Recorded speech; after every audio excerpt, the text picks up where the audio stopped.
Okay, so the next step is to flatten these joints. They're pretty good, okay, but we've got to clean them up. So I'm going to take my sander and I'm going to sand it.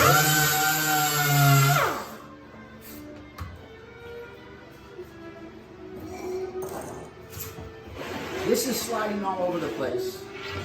And the other thing I want to do is take this and make sure that these joints are clean.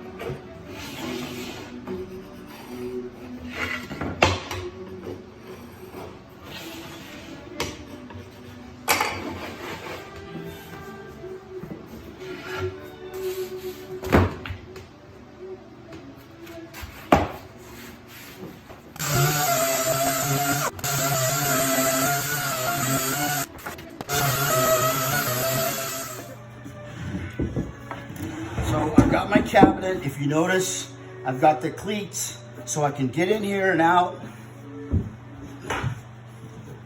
When I'm installing, I can get in here and I can get out, okay?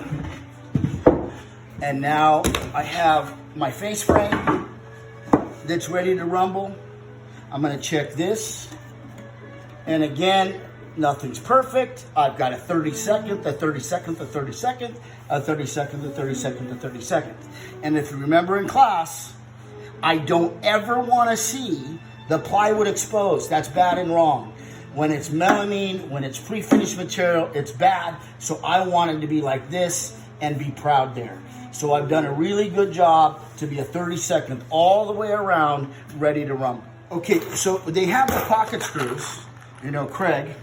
And I know that you want to put the pocket screws into this joint, but I don't like pocket screws. So if you just eat one, it's a lot better.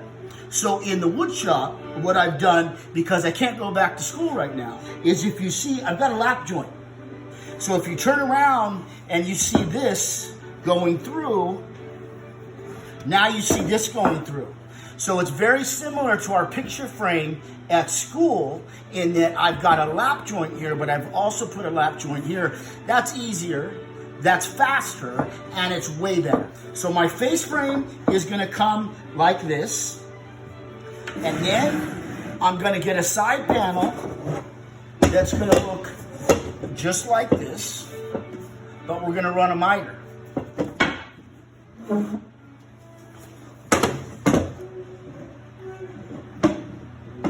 We're gonna have a miter right here, and we're actually gonna have a space right here, okay?